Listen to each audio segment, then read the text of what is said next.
লাষ্টৰ ভিডিঅ'টো আমি দেখা নাই তাৰ পিছত কি হ'ল কিমান সময় হ'ল কি হ'ল এই কথাটোতো আমি গম নাপালোঁ যে গৰিমা এইখিনি ভিডিঅ' এইখিনি সঁচা কথা তোমাক মই দিছোঁ এতিয়া তুমি পুলিচক দিয়া কি কৰা মই তোমাৰ লগত আছোঁ সেই কথাষাৰ ক'বলৈ তেওঁ সাহস নাছিলে নে তেওঁ বিজনেছ মাইণ্ডটোৱে সেইটো কৰিবলৈ নিদিলে ব্লেকমেইল কৰি ধমকিটো দিব নোৱাৰে দাদাক ব্লেকমেইল কৰিছে সেইবুলি নি সেই মানুহজনৰ কাৰণে না বিজনেছ ক্লাছৰ টিকেট দিছে না হোটেলৰ ৰুম অকলে দিছে কাৰোবাৰ লগত দিছে জুবিন গাৰ্গৰ চৰিত্ৰ হনন কৰা সেই মানুহজন বিশেষকৈ যোনজন এজন খুব ডাঙৰ ৰিপৰ্টাৰ ছিনিয়ৰ জাৰ্নেলিষ্ট বুলি কয় চবেই হয়নে তেওঁ জুবিন গাৰ্গৰ কেয়া আঙুলিটোৰ যোগ্য হয়নে নখটোৰ SITৰ পৰা কিমানবাৰ মাতিছে নাহে CMে নিজে কৈছে আহিবলৈ তাৰ পিছতো নাহে লাষ্টত আহিলে 3জনমান একিউজ শামকানু মহন্ত সিদ্ধাৰ্থ শৰ্মা শেখৰ গোস্বামী অমৃত প্ৰভা মহন্ত এটচেট্ৰা সিধা কথা কোৱাৰ বাবেই দাদাৰ ক্ষতি হৈছিল নেকি দুইজন একেলগে ডাঙৰ হৈছে ইজনে সিজনৰ পৰা শিকিছে ইজনে সিজনক ভালে বেয়াই সকলোতে আঁকোৱালি লৈছে সেই মানুহজন হেৰাই গৈছে সেই মানুহগৰাকীকো তোমালোকে ইমান তিৰস্কাৰ কৰিবলৈ কেনেকে মন গ'ল গৰিমা বৌয়েও আপুনি বাৰু অকণমান দূৰৈত আছিলে এই মানুহখিনিক চিনি নাপালে নেকি সিদ্ধাৰ্থৰ পৰা আৰম্ভ কৰি বাকী গোটেইকেইজনলৈকে সমাজ ব্যৱস্থাৰ সেইটো এটা নিয়ম এই প্ৰশ্নটো খুব মনলৈ আহি থাকে যে সেই মানুহখিনি যে জুবিনদাৰ আশে পাশে আছিলে সেই মানুহখিনিকতো গৰিমা বৌয়েও পাইছিলে তাৰে বহুত মানুহ এতিয়াও কিন্তু সেই আশে পাশে আছে গৰিমা বৌৰ গতিকে সেই মানুহখিনিক জুবিনদাইতো চিনি নাপালে কিন্তু গৰিমা বৌয়েও চিনি নাপালে নেকি সেইটো প্ৰশ্ন মোক খুব মনলৈ আহি থাকে কমেই আছে যে মাইকী মানুহগৰাকীক বেয়াকৈ ক'ব লাগিব এইটো যেন কিবা এটা ধৰা বন্ধা নিয়ম সেইদিনা বায়ে দাদাক বচালে মই অকণ পজিটিভলি ভাবোঁ অসমৰ বাবে তাই পিন্ধা শাৰী এখন ময়ো থৈ দিছোঁ মই পিন্ধো মাজে মাজে ক'ৰবাত পিন্ধো সিও তেনেকৈ থৈ দিছিলে দাঁত লগা তাই কাপোৰ এখন আপুনি মাক হেৰুৱাইছে আপুনি দাদাক হেৰুৱাইছে আপুনি জংকিবাক হেৰুৱাইছে তাৰপিছত কি জীৱনটো মেৰুদণ্ড সকলোৰে আমাৰ ঘৰৰ আমাৰ জীৱনৰ এতিয়া গান গাই থকা ল'ৰা ছোৱালীবোৰৰ চিনেমাৰ মানুহবোৰৰ অসমৰ মানুহবোৰৰ সাহসটো মাৰ পৰা আহিছে আৰু এই ধৈৰ্যটো দেউতাৰ পৰা আহিছে এই দাদাৰ যে এটা নেচাৰটো যে লগত ঢেৰ মানুহ লৈ ফুৰে এইটো ক'ৰবাত নহয় ক'ৰবাত মাৰ পৰাই অকণমান আহিছে যোনটোক মানে মই গুড নাইট দিওঁ কাৰণ দাদাই তৰা নহয় বুলি কৈছে নহয় নিজক যোন দাদাক বলে পৰা মানুহ বাকে দেখিছোঁ নোৱাৰা যাব মানে এনেকে ধৰি থৈ দিব সি লৰচৰ কৰিব নাই মই অকলশৰীয়া মোৰ ঘৰে নাই মই ষ্টুডিঅ'তে শুই থাকোঁ এইটোৰ পৰা বেলেগ ধৰণৰ এটা আহিছে যে সম্পৰ্কটো তেওঁলোকৰ মিঠা নাছিল নেকি জুবিন গাৰ্গৰ যোনটো ব্যক্তিত্ব গৰিমা শইকীয়া গাৰ্গৰ সেইটো ব্যক্তিত্ব বিচৰাটো আমাৰ ভুল যদিও এইটো আৱেগৰ কাৰণে মানুহলৈ আহিছে মানুহৰ মনলৈ যে বাঘৰ পত্নী হৈ পেলাই আপুনি এতিয়া বাঘিনী হৈ ওলাই আহক দাদা ছিংগাপুৰ যোৱাৰ আগত তাহাঁতি বৌয়ে ঘৰৰ টাইলছ কিনিছে মোক ফটো দিছে এইটো তোমালোকৰ বাথৰুমৰ টাইলছ প্ৰিয়মপুৰীয়ে বৌক কৈ থাকে গৰিমামী বুলি মাতে গৰিমামী আমাৰ ৰুমটো কিন্তু কালাৰ এনেকুৱা দিম জুবিন গাৰ্গে কিতাপ কেতিয়া পঢ়িছিল সেইটো মানুহৰ বাবে ক'ৰবাত এতিয়া ৰহস্য হৈ গৈছে মানে জুবিন গাৰ্গৰ ভনীয়েক জুবিন গাৰ্গক ভনীয়েক হোৱা সহজ নহয় একদম সঁচা কথা মই সেইটোৱে ক'ব লৈছোঁ আৰু একেবাৰে শেষত মোৰ এটা প্ৰশ্ন থাকিব সন্দীপন গাৰ্গক লৈও তো গতিকে সেই মানুহখিনিক আপুনি পাইছিলেন নাই ডক্টৰ পামী বৰঠাকুৰ আমাৰ সকলোৰে মৰমৰ মমন বা নামটো মোৰ ভাল লাগে মোৰ নামটো মামুন আপোনাৰ নাম মমন কিবা এটা মিলিও গৈছে মিলাই লৈছে আপোনাক স্বাগতম জনাইছোঁ আমাৰ ৰেনমোলৈ আসন শুৱনি কৰিছেহি ইমান ব্যস্ততাৰ মাজত আহি সময়কণ দিছে তাৰ বাবে ধন্যবাদ মোৰো ভাল লাগিছে হয় আৰু মই মানে ক'ৰ পৰা আৰম্ভ কৰিম নাজানো মই বহুত কথা কৈ ভাল পোৱা এজনী ছোৱালী আৰু মোৰ সন্মুখত বহি আছে অল্পভাষী এগৰাকী নাৰী গতিকে কথোপকথনটো কেনেকুৱা হয় সেয়া সহজতে হয়তো লাহে লাহে অনুমান কৰিবগৈ মই এতিয়ালৈকে ধৰিব পৰা নাই ভালো হ'ব পাৰে বেয়াটো নকওঁ বা আৰু আৰম্ভণিতেই মই ক'ব বিচাৰিছোঁ দাদাকো মই সাধাৰণ এটা মেছেজহে কৰিছিলোঁ যেতিয়া মাতিছিলোঁ ৰেনমোলৈ এই আমন্ত্ৰণ ৰক্ষা কৰিলে আপুনি মোৰ অলপ পাতনিটো মেলিবলগীয়া আছে মানে মই অকণমান পাতনি কৰোঁ আপোনাক যে আপুনি এনেকুৱা এখন অসমৰ সংস্কৃতিৱান ঘৰক প্ৰতিনিধিত্ব কৰিছে যিখন ঘৰৰ ওপৰত ঈশ্বৰৰ সাংঘাতিক আশীৰ্বাদ অন্যফালে কষ্টও দিছে গতিকে মই সেই ডক্টৰ পামী বৰঠাকুৰ আপোনাৰ দৃষ্টিৰে সেই আশীৰ্বাদকণৰ কথাও পাতিম লগতে আপোনাৰ সেই দুখখিনিৰ কথাও পাতিম জুবিন বৰঠাকুৰৰ পৰা জুবিন গাৰ্গ হোৱাৰ যিটো সোণোৱালী তেখেতৰ যাত্ৰাত সেই বিষয়ে পাতিম সেই যে কালিকা লগা 19 ছেপ্টেম্বৰৰ পৰা বৰ্তমান অসমত যিখন ছবিখন আমি পঢ়িয়াই চাম আৰু আপোনাৰ লগতে দুখত হওক শুভত হওক মৰমত হওক যিখিনি পোষ্ট দিছে আপুনি সেই পোষ্টকেইটাৰ কথাও আমি পাতিম কিন্তু একেবাৰে আৰম্ভণিতে এটি শুভেচ্ছা লওঁ আপোনাৰ পৰা আমাৰ পৰিয়ালটোলৈ শুভেচ্ছা থাকিল ভাল হওক বা মই চাওঁ তোমাৰ পডকাষ্টটো মাজে মাজে ভাল লাগে তোমাৰ ইণ্টাৰেকশ্যনটো বা যিখিনি কথা সোধা তুমি যিটো ধৰণে তুমি মানুহৰ আচলতে তুমি যোনটো ধৰণে কথা কোৱা তুমি মানুহৰ কিছুমান এনেকুৱা পইণ্ট টাচ কৰা যে মানুহ মানে ওলাই আহে খুব ধুনীয়াকৈ মানে সেই ফ্ল'টো খুব ভাল হয় মই চাইছোঁ এতিয়া আজি মোৰ ভয় লাগিছে মই প্ৰাইভেট মানুহ নাজানো মই কিমান অপেন আপ হ'ম আপুনি অন্তৰ্মুখী আৰু মোৰ কাৰণে এইটো আচলতে এটা চেলেঞ্জ হৈছে যে আপোনাৰ পৰা মই আজি কি কথা সহযাত্ৰীসকলৰ বাবে উলিয়াব পাৰোঁ বুলি কওঁ আৰু মোক কয় বহুতে কুৰুকি তই কথাবোৰ উলিয়াওঁ মই চেষ্টা কৰিম দেই বা শুভেচ্ছাটো ল'লোঁ কিন্তু মানে মোৰ এটা আপুনি দাদাৰ বিশেষ এটা জন্মদিনত হয়তো সেয়া 50তম এটা জন্মদিনত এটা কবিতা লিখিছিল 49 যোৰহাটত হৈছিলে এইটো মানে মই এইটো এবাৰ যিসকলে নাই শুনা এবাৰ সেইটো মই পঢ়োনে আপোনাৰ অনুমতি বিচাৰি তাৰপিছত কথাখিনি আৰম্ভ কৰিবলৈ পালে ভাল পাম যিহেতু জন্মদিনৰ শুভেচ্ছাৰে দিছিলে দাদালৈ মোৰ ইমান চুই গ'ল মই অকণমান পঢ়োঁ ডিয়েৰ ব্ৰাদাৰ তই কুশলে থাক জনগণৰ তেজত বিজুলী হৈ বৈ থাক তামোলৰ পাত তোলা বুঢ়ী আইসকলৰ আশীষ লৈ ৰচকী ৰমলাহঁতৰ যৌৱনৰ সপোন হৈ নতুন প্ৰজন্মৰ সাহস হৈ আৰু পেন্দু কণাহঁতৰ উৎসাহ হৈ তই আগুৱাই গৈ থাক ইটছ ইয়ৰ ইনিংছ ব্ৰাদাৰ অসাধাৰণ হৈও সাধাৰণ কামবোৰ কৰি গৈ থাকচোন আৰু 100 বছৰলৈ মুঠতে তই কুশলে থাক একদম নিজৰ কেয়াৰ ল ভালকৈ থাক চবৰে কাৰণে সেইটোৱে কথা এতিয়া কথা হ'ল ইমান সৰল ভাষাৰে আৰু ইমান তাকৰীয়া কথাৰে আপোনাৰ যিটো প্ৰকাশভংগী ইয়াত ছবিখন মানে মই দকে অনুভৱ কৰিছোঁ আৰু মই ভাবোঁ আমাৰ সহযোগীসকলেও অনুভৱ কৰিছে গতিকে তাত আপোনাৰ সৃষ্টিশীল মনটোৰো মান পাইছোঁ গতিকে আপোনাকো আজি জানিম অকণমান বুজিম আৰু আপোনাৰ পৰা সেই আমাৰ মৰমৰ পৰিয়ালটোৰ কথা জানিব বিচাৰিছোঁ দেই প্ৰথম প্ৰশ্ন বুলি নকওঁ শেষবাৰৰ বাবে বুলি কওঁ বৰ দিগদাৰ হৈছে কথাখিনি ক'বলৈ কিন্তু শেষবাৰৰ বাবে দাদাক আপুনি কেতিয়া লগ পাইছিল বাৰু আৰু শেষৰবাৰৰ কলটোৰ কথাও ক'ব দাদাক আচলতে শেষবাৰ ফিজিকেলি লগ পাইছিলোঁ মই ডেটটো পাহৰিলোঁ আগষ্টত আমাৰ অভিনয়ৰ প্ৰগ্ৰেমটো আছিলে আগষ্ট মাহত তাৰপিছত তাত মানে প্ৰগ্ৰেমত আমি চব ফ্ল'ৰত বহি আছিলোঁ দাদা মই আমাৰ কাজিনবোৰ হাঁহি ফূৰ্তি চলি আছে বহুত দিনৰ মূৰত সেই অভিনয়ৰ প্ৰগ্ৰেমটো মানে আমাৰ গেট টুগেডাৰ নিচিনা হৈছিলে মই অলপ দেৰিকৈ জইন কৰিছিলোঁ কাৰণ সেইদিনা দেউতাৰ বাৰ্থডে আছিলে আগষ্ট নহয় 24 জুলাই ফিজিকেলি তাৰমানে আমি অলপ দেৰি লগ পাইছিলোঁ দেউতাৰ বাৰ্থডে আছিলে এইফালে অভিনয়ৰ নাটকো আছে অনুষ্ঠানটো সেইটো আমাৰ বাৰ নামত জংকী বৰঠাকুৰ বাইদেউ তো দাদাহঁত চব ইয়ালৈ আহিলে মই আৰু মোৰ ছোৱালীকেইজনী দেউতাৰ বাৰ্থডেৰ কাৰণে অকণমান চেলিব্ৰেশ্যন কৰি তাৰপিছত আহিলোঁ অকণমান দেৰিকৈ আহিলোঁ তাতে আমাৰ সেই আড্ডা হ'ল কিবা হ'ল 24 জুলাই সেইটো তাৰপিছত ফোনত কেতিয়াবা কথা হৈছে বা কেতিয়াবা মেছেজ এটা কৰোঁ মই মোৰ কিবা এটা কথা হ'লে মেছেজ ডাইৰেক্ট তাকে সোধোঁ মই তাকে মেছেজ কৰোঁ বা কল কৰি নাপালে তাৰপিছত সি কেতিয়াবা কল কৰে তেনেকৈ তাৰ যেতিয়া মন যায় বা মেছেজ এটা কৰে চিনেমাখন চালে সেইটো পঠালে চিনেমাখনৰ নামটো ময়ো খুব চিনেমা চাওঁ মই তাক মেছেজ কৰোঁ আই হেভ অলৰেডি ৱাচড ইট কেনেকুৱা চিনেমাখনৰ এটা ব্ৰিফিং দিয়ে দিওঁ মই তেনেকুৱা ধৰণৰ আৰু সেইবিলাক চলি আছিলে আগষ্ট ছেপ্টেম্বৰত আকৌ সি 7 তাৰিখে বম্বে গৈছে ন ভূপেন হাজৰিকাৰ হেৰি প্ৰগ্ৰেমটোৰ কাৰণে সেই প্ৰগ্ৰেমটো 8 তাৰিখে আমি লাষ্ট ফোনত কথা পাতিছোঁ মানে আপুনি 24 জুলাইৰ পৰা দাদাক আপুনি লগ পোৱাটো 2 মাহ নহয় 1 মাহ 1.5 মাহমান হ'ব এইটো সাধাৰণ কথা তাৰমানে দাদাৰ জীৱনটো আৰম্ভ হয় গধূলিৰ পৰা ৰাতিপুৱালৈকে মোৰ ৰাতিপুৱাৰ পৰা গধূলিত শেষ হয় গতিকে আমাৰ লগ পোৱাটো খুব ফিজিকেলি লগ পোৱাটো কেতিয়াবা আমি 2 মাহো লগ নোপোৱাকৈ থাকোঁ খুব ডাঙৰ কথা নহয় সেইটো আচলতে মই ভাবোঁ মোৰ ভাইটিও থাকে গুৱাহাটীতে মোৰো 2 মাহ 3 মাহৰ মূৰত লগ হোৱা যায় কিন্তু এই ঘটনাবোৰ ঘটিলে আমাৰ এনেকুৱা লাগে এতিয়া ৰিয়েলাইজ হয় যে ইমান দিন লগ পোৱা নাছিলোঁ কিন্তু এনেইতো আমি সেইটো ফিল নকৰোঁ কেতিয়াবা আমি লগ পাওঁ কাহিলীৰ পৰা ঘৰত মই প্ৰায়ে যাওঁ কেতিয়াবা তাতে লগ পালোঁ বা কেতিয়াবা ষ্টুডিঅ'লৈ গ'লোঁ কেতিয়াবা সি ৰাতি দেৰিকৈ আহে মোৰ ঘৰত কাৰণ এনেই দিনত আহিলে মানুহবোৰে অলপ দিগদাৰী কৰে দেৰিকৈ কেতিয়াবা আহিলে 2 মাহ লগ নোপোৱাটো সাধাৰণ কথা কিন্তু মেছেজ শৰ্ট মেছেজ মই কৰিলোঁ সি কৰিলে বা কেতিয়াবা ফোন কৰিলোঁ এনেকুৱা এটা প্ৰশ্ন আছেই কথোপকথনবোৰ সেই ফোনৰ বিশেষকৈ কেনেকুৱা ধৰণৰ পাতে এইটো ক'ম বাৰু হয় লাষ্ট কথা পাতিলোঁ আমি 8 ছেপ্টেম্বৰত হয় ধুনীয়াকৈ অলপ দেৰি কথা পাতিলোঁ তাৰপিছত মই ক'লোঁ প্ৰগ্ৰেমটোতো খুব ভাল হৈছে মই ভাল দেখিছোঁ তো কেয়াৰ ল'বি নিজৰ কিবা কিবি সিও সুধিলে বোলো গুৱাহাটী কেতিয়া আহিবি ক'লে আৰু এনেকৈ গৈ আছোঁ তাৰপিছত ছিংগাপুৰ যাম বুলি ক'লে মোক ক'লে আৰু ছিংগাপুৰ যাম এই ফেষ্টিভেলটোৰ কাৰণে চিনেমা কাম কৰি আছোঁ সময় নাই এইবোৰ কিবা কিবি আৰু ৰেগুলাৰ কনভাৰ্চেশ্যন হৈ গ'ল আৰু সেইখিনি সিমানেই তাৰপিছত আমাৰ এনেকুৱা নহয় যে আমি ৰেগুলাৰ কল কৰিম বা ৰেগুলাৰ মেছেজ কৰিম সেনেকুৱা নহয় মানে নহয় এতিয়া আপোনাৰ এটা নিজৰ পৰিয়াল এখন ঘৰ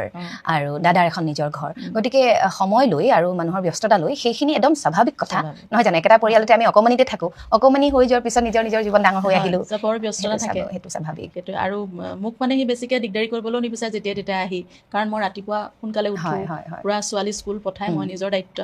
ইউনিভাৰ্চিটি যাব লাগে আহি আকৌ গ'লি তাহাঁতৰ টিউশ্যন মিউজিক স্কুল চব ময়ে কৰোঁ সেইকাৰণে সি মানে মোক যিকোনো সময়ত দিগদাৰী নকৰে আৰু আপোনাৰো পচন্দ অপচন্দবোৰ খুব খবৰ ৰাখে গতিকে তেনেকৈ ৰাখিছে আপোনাক নিজৰ মতে বন্ধ চন্ধবোৰো চাই তেতিয়া মিলাই মিলাই অলপ সেই কথাবিলাক মোৰ কিয় জানো আমাৰ সহযাত্ৰীসকলে আমাৰ বহু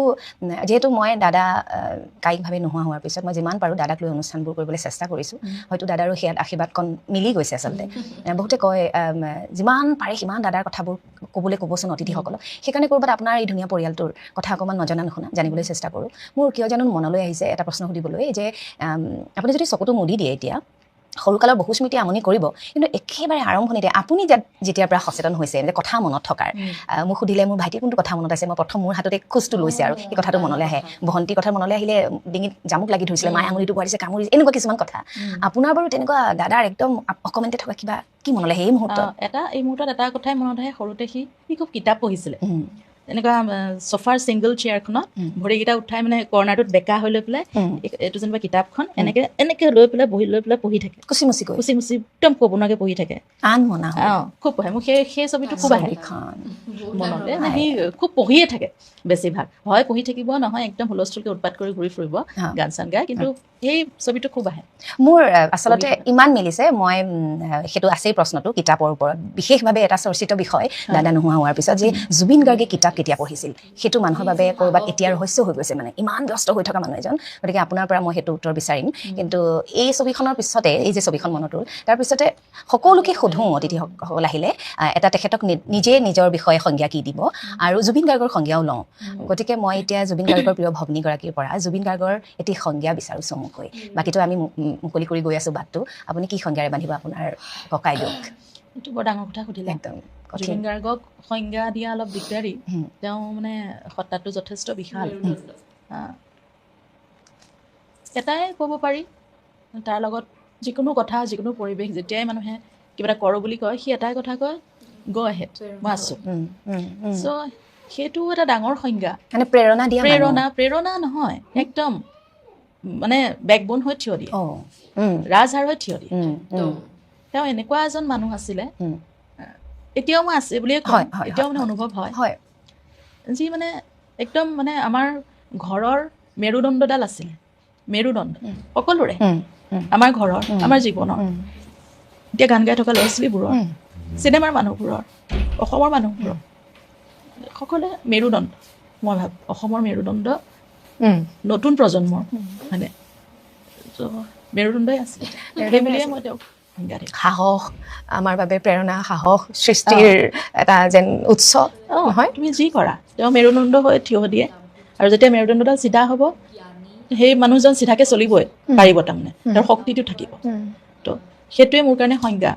যে তেওঁ মেৰুদণ্ডই আছিলে আমাৰ চবৰে সঁচা কথা সকলো কথা একদম সেই মেৰুদণ্ডডালৰ বিষয়ে এতিয়া আমি একদম প্ৰতিটো দিশ উন্মোচিত হোৱাকৈ কথাখিনি পাতিম ইয়াৰ পিছত লগে লগে মই আপোনাৰো সংজ্ঞাটো লওঁ আপুনি নিজকে কিদৰে বান্ধিব ডক্টৰ পামী বৰঠাকুৰ কোন তেখেতৰ মতে ডক্টৰটো বাৰু আজিকালি শিলগুটি এটা মাৰি দিলোঁ PhD চবেই কৰে পামী বৰঠাকুৰ বুলিলে কি ক'ম নিজৰ কথা কেতিয়াও তেনেকৈ ভাবি পোৱা নাই নহয় কঠিন হয় প্ৰশ্নটো কঠিন হয় নহয় মই কিন্তু ভাবোঁ মমন বা যে প্ৰত্যেক মানুহে নিজে নিজক আটাইতকৈ শুদ্ধ ৰূপত চিনি পায় মই ফ্ৰী বাৰ্ড মোক মানে বৰ নীতি নিয়ম কথা সম্পৰ্ক যিকোনো ধৰণৰ বান্ধোনেৰে মোক বান্ধিব পৰা বিধৰ নহয় মই অলপ ইণ্ডিপেণ্ডেণ্ট নিজৰ মতে থাকোঁ নিজে স্বাধীন চিতিয়া নিজে ডিচিজন লওঁ নিজে চলোঁ চ' ফ্ৰী বাৰ্ড আৰু খুব আপোনাক ক'ব নোৱাৰোঁ প্ৰথমবাৰৰ বাবে সাক্ষাৎ হৈছে আপোনাৰ লগত খুব দূৰৰ পৰা শক্তিশালী যেন লাগে মানে সেইটো বৰ ডাঙৰ কথা জেনেটিক নহয় এইটো উপায় নাই শক্তিশালী হ'ব নিবিচাৰোঁ কিন্তু মোৰ মানে এইটো উপায় নাই এইটো মানে দাদাও শক্তিশালী মাও শক্তিশালী আছিলে দেউতাও ইমান সাহসী বাও আছিলে সাহসী মই ভবা নাছিলোঁ মোৰ অলপ জোৰ আছে বুলি কিন্তু সময়ত দেখোন অট'মেটিক আহি গৈছে এইটো জেনেটিক বুলিয়ে ক'ম কিন্তু ইমান শক্তিশালী বুলি নকওঁ মনৰ জোৰ থকাটো কেতিয়াবা অলপ দিগদাৰী হয় নিজৰ কাৰণে মোহন বা সেই দূৰৰ পৰা শক্তিশালী যেন বোধ হোৱা নাৰীগৰাকী এটা জীৱন পৰিক্ৰমা আছে মাজে মাজে আমি সেই কথাখিনি চুই যাব লাগিব যে আপোনাৰ সংজ্ঞাটো লওঁতেই মই জানিব বিচাৰিছোঁ আপুনি যিহেতু মই ইতিমধ্যে ইণ্ট্ৰ'ত কৈছোঁৱে ৰয়েল গ্ল'বেল ইউনিভাৰ্চিটিৰ আপুনি জিঅ'গ্ৰাফী ডিপাৰ্টমেণ্টৰ এগৰাকী অধ্যাপিকা PhDৰ আপোনাৰ বিষয়টো কি আছিলে বাৰু মোৰ PhD হৈছিলে মিউজিক জিঅ'গ্ৰাফী বুলি কয় সেইটো মই গুৱাহাটীৰ মডাৰ্ণ মিউজিকৰ ওপৰত কৰিছিলোঁ ফিউজন ডিফিউজন বুলি পেলাই এইটো আচলতে তোমাৰ নৰ্থ ইষ্টত জিঅ'গ্ৰাফিৰ ক্ষেত্ৰত পায়নিয়াৰিং ৱৰ্কে হয় ইয়াৰ আগত জিঅ'গ্ৰাফিত মিউজিকৰ ওপৰত ষ্টাডি কোনো কৰা নাছিল এইটোৰ নাম মিউজিকেল জিঅ'গ্ৰাফি নেকি মিউজিক জিঅ'গ্ৰাফি মিউজিক জিঅ'গ্ৰাফি আৰু এই বিষয়ে আপোনাৰ লগত বহুবাৰ জুবিন গাৰ্গৰ কথোপকথন আলোচনা হৈছে নহয় জানো গতিকে সেইখিনিও চুই যাওকচোন তাৰমানে মই একাডেমিক্সত গুচি আহিলোঁ আগতে মই নাচিছিলোঁ বেলেগ কথা তাৰপিছত মই মানে এই গ্লেমাৰ চেমাৰ ইমান ভাল নাপাওঁ মই একাডেমিক্সত আহিলোঁ আহোঁতে এতিয়া তাত PhD কৰা দৰকাৰ হ'ল আৰু মোৰ মানে এনেকুৱা যে মই টপিকটো যদি ইণ্টাৰেষ্টিং নাপাওঁ মই জানো মই সেই কামটো নকৰোঁ কেতিয়াও PhDটো বহুত কষ্টৰ বস্তু আৰু 3-4 বছৰ পঢ়ি থাকিব লাগিব তুমি কনষ্টেণ্ট কাম কৰি থাকিব লাগিব ধৈৰ্য লাগিব আৰু চবতকৈ কথা ইণ্টাৰেষ্ট লাগিব টপিক সাধাৰণ যিবিলাক টপিকৰ জিঅ'গ্ৰাফিৰ মানে হয় PhD সেইবোৰ চাই আছোঁ মাহ ধৰি কিন্তু মোৰ পচন্দৰ হোৱা নাই তেনেকৈ চাই তাৰপিছত দাদাই মই কথা পাতোতে দাদাইও কৈছিলে মানে প্ৰথম দাদাকে আপুনি সুধিছিলে তাৰ লগতে পৰামৰ্শত দাদাৰ লগতে পাতো তেতিয়া আমি একেলগেই আছিলোঁ একচুৱেলি মই 4 বছৰহে হৈছে মোৰ নিজৰ ঘৰলৈ অহা একেলগেই আছিলোঁ ৰাতিপুৱা সময়ত আমাৰ এটা আড্ডা বহে সি আহে কামৰ পৰা ষ্টুডিঅ'ৰ পৰা তেতিয়া বন্ধ বাৰত বেছি দেৰি কথা পাতো তেনেকুৱা সেই সেনেকুৱা সময়তে কোনোবা এটা সময়তে কৈ থাকোঁতে সি ক'লে মিউজিকৰ ওপৰত কিবা কৰিব পৰা আছে নেকি তেতিয়া মই চালোঁ মই বোলো মিউজিক জিঅ'গ্ৰাফি বুলি এটা বস্তু আছে যে এনেকুৱা মই এইটোৱে কৰিম সি কৈছে বঢ়িয়া কৰ সেই যে কৰ বুলি ক'লে ন সেইদিনা আগদিনা কৈ মই টপিকো মই ঠিক কৰা নাই বা মই অলপ পঢ়িব লাগে ন নেক্সট ডে ৰাতিপুৱা 6টা বজাতে সি লেপটপ এটা আনি দিছে নহয় মোক বাকচে সতে লেপটপটো মানে খোলাই নাই কাৰ্টুনত সোমাই আছে আনি ৰাতিপুৱা 6টা বজাত মোক দি দিছে এইটো কি দিলি এইটো খুলিছে লেপটপ দিলি যে PhD কৰিব লাগিব মৰমখিনি চাওক তাৰপিছত ইনষ্টল কৰা নাই সেইবোৰ সি নাজানে আৰু আনি দিছে আৰু সেই তেনেকুৱা উৎসাহবোৰ তেনেকুৱা এই যে ক'লে আপুনি সকলোৰে বাবে আমি অকণমান সময় জীৱনত ক'ৰবাত চুগা চেকাকে লগ পাই ইমান আছে যেন লাগে আমাৰ মানে ভৰি আছে যেন লাগে জুবিন মই হৈ আছোঁ আপোনালোক যে মই হেডছ অফ মানে মমন বা সেই যে অকণমান আগতে কিতাপৰ কথা ওলাইছিল মই ভাবোঁ আমাৰ অনুষ্ঠানটো এনেকুৱা হওক মানে জুবিন গাৰ্গক আমি জানিব লাগিব এই যে কেতিয়ানো পঢ়িছিল বুলি কিছুলোকে জুবিন গাৰ্গে ইমান পুৰাপুৰিকৈ কেতিয়াবা পাতল কথা কৈ দিয়ে বুলি মানুহৰ কথা এটা আছে মন মগজুত কিছুমান মানুহৰ শিপাই আছে জুবিনেনো কেতিয়া কিতাপ পঢ়ি গতিকে দেখোঁ আৰু সেইটোৱে গতিকে আমাক লাগে সেই কিতাপ পঢ়া জুবিন গাৰ্গজনক অকণমান লাগে আপুনি কওকচোন কোন সময়ত কেনেকৈ কিমান কিতাপ পঢ়িছে সেই বিষয়ে বিশেষভাৱে আপোনাৰ বিষয়টো যিহেতু একাডেমিক আপুনি দেউতাৰ দৰে আমাৰ পাপু বৰদেউতা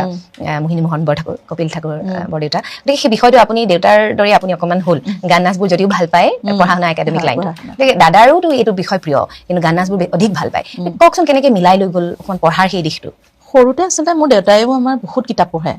ঘৰতে বৰ সুন্দৰ এটা লাইব্ৰেৰী তেওঁ মানে বনাই দিছিলে নিজৰো আছিলে পিছলৈ আমাকো বনাই দিলে তাত দেশ বিদেশৰ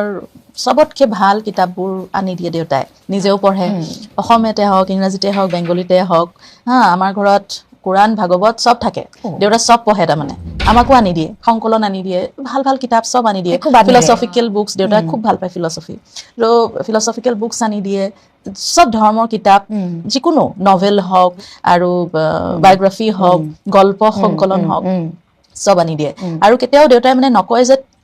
এখনহে পঢ়িবা এখনহে নপঢ়িবা সেইটো কেতিয়াও নকয় সেইটো আমাৰ ওপৰত দিয়ে আমাৰ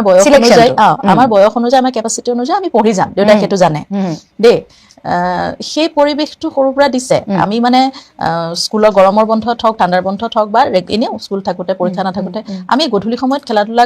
কৰিবলৈও যাওঁ আৰু নহ'লে কেতিয়াবা কিতাপ পঢ়ি বহি থাকোঁ দাদাই বেংগলী মিডিয়ামত পঢ়িছে ক্লাছ 6লৈকে গতিকে তেওঁৰ কাৰণে বেংগলীটো বৰ সহজ তেওঁ ইংলিছতো পঢ়িছে অসমীয়াতো পঢ়িছে বেংগলীতো পঢ়িছে হিন্দীও আছে দেউতা হিন্দী ধুনীয়াকৈ হিন্দীও ক'ব পাৰে আৰু বেংগলী যে ইমান ধুনীয়াকৈ তাৰমানে বেংগলী মানুহৰ মাজতে থাকিলে সৰুৰ পৰা বেংগলী স্কুলতো পঢ়া তাৰ বন্ধুও বহুত বেংগলী খুব ধুনীয়াকৈ ক'ব পাৰে নহয় বা মই ভাবোঁ আগ্ৰহটো বৰ ডাঙৰ কথা সেইটো দাদাৰ লগতো পাতিছিলোঁ মই যে আপুনি ইমান ভাষা আপুনি সমৃদ্ধ হৈ আছে মই ডাঙৰ হোৱা য'ত হৈছোঁ এইফালৰ মানুহ ঘৰে বেংগলী মানুহ আছিলে মই দুটামান বাক্যৰ বাহিৰে মই ইমান ক'ব নোৱাৰোঁ বুজি পাওঁ সেইটো ইণ্টাৰেষ্ট ভাল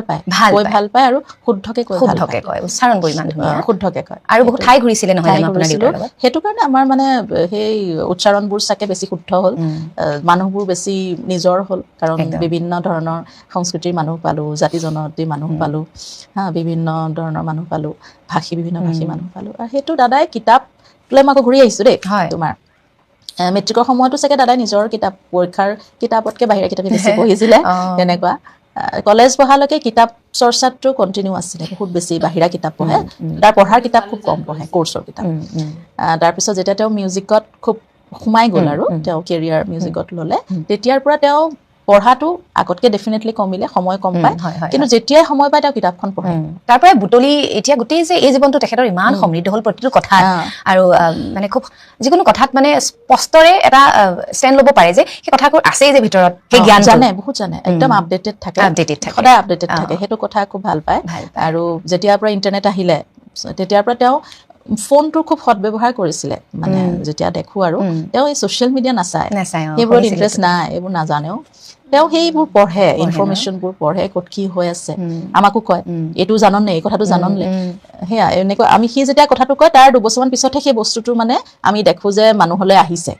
দাদাই যে অকণমান সময়তকৈ অকণমান গতিটো আগত আছিলে চিন্তাখিনি, সেইটো আপোনালোকে অনুভৱ কৰিছিলে? অনুভৱ কৰিছিলোঁ, কাৰণ প্ৰথম কথাটো সি কোনো কথা এনেই নকৈছিলে, জানি পেলাই কৈছিলে, আৰু সময়তকৈ আগত চলা মানুহ, সেইটোতো তেওঁক দেখি বুজিছোৱে, চবেই বুজিছে, নহ'লে ইমান ছাকচেছফুল হ'ব নোৱাৰিলেহেঁতেন, হয়নে, ইমান মানুহৰ অন্তৰত বাস কৰিব নোৱাৰিলেহেঁতেন। তেওঁ সময়তকৈ আগত, আৰু মানুহে, আমি সাধাৰণ মানুহে যি চিন্তা কৰোঁ, আমাৰ য'ত চিন্তাটো তেওঁৰ চিন্তাটো মানে আমাৰ য'ত শেষ হয় চিন্তাটো, তাৰ পৰা তেওঁ এটা নতুন দিশত চায়, তাৰমানে সেইটো কাৰণে সেইটো মানে হেৰি হয়। কিয় মানে এটা সুখৰ প্ৰাপ্তিৰ হাঁহি মানে কিয় জানেনে, আপোনাৰ লগত মোৰ মই যিটো আপুনি উপস্থিত নাথাকোঁতে মই ইন্ট্ৰডাকশ্যনটো দিছোঁ, তাত আৰম্ভণিতে মই এই কথাখিনি কৈছিলোঁ যে আমাৰ য'ত চিন্তা শেষ হয়,